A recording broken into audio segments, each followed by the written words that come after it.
EVA. Muy buenas noches. Seguimos analizando con 3 profesores y un alumno de la Escuela Oficial de Idiomas de Sagunto las consecuencias que tendría la aprobación del Reglamento de Organización y Funcionamiento que ha presentado el conseller de Educación y Cultura, Alejandro Font de Mora. Entre ellas, la desaparición prácticamente de todas las lenguas minoritarias, incluyendo el valenciano, sí, aunque suene paradójico, y el español para extranjeros.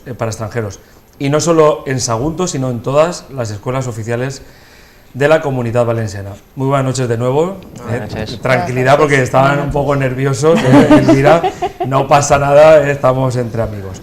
Bien, quería preguntaros qué actuaciones estáis llevando a cabo para intentar convencer al conseller y su equipo de que este reglamento no se pueda aprobar como se ha redactado.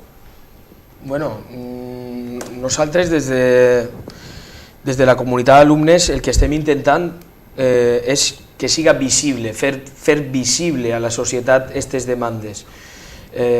Malauradament encara no tenim una capacitat de coordinació tan ben ajustada com per a poder actuar a la vegada en totes les escoles d'alumnes, d'escoles d'idiomes. Nosaltres ja hem fet sentades, hem col·locat cartells informatius a l'exterior de l'escola, estem replegant cartes per enviar al director. Volem continuar coordinant-se per a aconseguir fer això visible. Això des del punt de vista dels alumnes. Clar, és una qüestió que els alumnes a soles no estem en contra del ROF, hi ha una comunitat educativa que també està en contra i volem convergir ahí, ¿no? en aunar esforços i que realment ells pues, també estan seguint les seues iniciatives, ¿no? Y yo sobre todo creo que lo que hay es una sociedad, la sociedad valenciana, que estará en contra de que se limiten sus posibilidades educativas. És una qüestió de que es faça visible i que la societat reflexione del que està en xoc. O sea, aparte de todos estos peligros, hablamos de que prácticamente no se va a poder estudiar chino, no se va a poder estudiar italiano, alemán, bueno, ya para que hablar de ruso y de chino, y eso que el conseller lo ha defendido ha defendido la implantación del chino en las escuelas.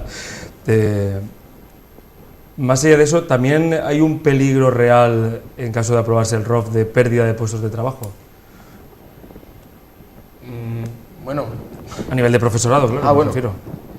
Més que pèrdua de llocs de treball, el que hi haurà seran desplaçaments, no? Perquè al cap i a la fi és veritat que nosaltres som funcionaris, hem passat per una oposició i aleshores estem treballant, diguem, som funcionaris. Tots no, eh? No tots, òbviament no. El cas dels funcionaris sí hi hauria un desplaçament per a altres escoles. Quienes resultaría más perjudicados sería sobre todo el profesorado interino, que pues, en la actualidad hay profesorado interino que está trabajando en escuelas de idiomas a jornada completa durante todo el año y eso sería muy difícil que se mantuviera con la desaparición de grupos tan extrema que se prevé.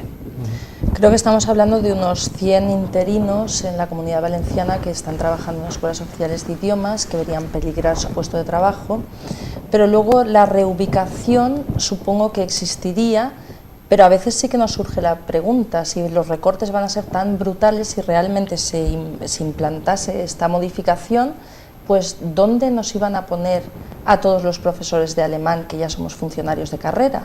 ¿Dónde iban a colocar a los profesores de ruso o a los de chino? Y paradójicamente... No, los de chino los colegios públicos. Bueno, la verdad no sé si hay funcionarios de carrera, pero bueno, es posible que ellos por lo menos pudieran ir a la enseñanza secundaria, ¿no? Pero realmente, bueno, es que paradójicamente se convocan este año de nuevo oposiciones para profesorado de escuelas oficiales de idiomas y volvemos a ver salir 2 plazas de alemán. Muy bien, nos alegra. Eso nos hace tener esperanza de que haya proyectos de ofertar el alemán desde el sector público, pero en tal caso nos parece contradictorio.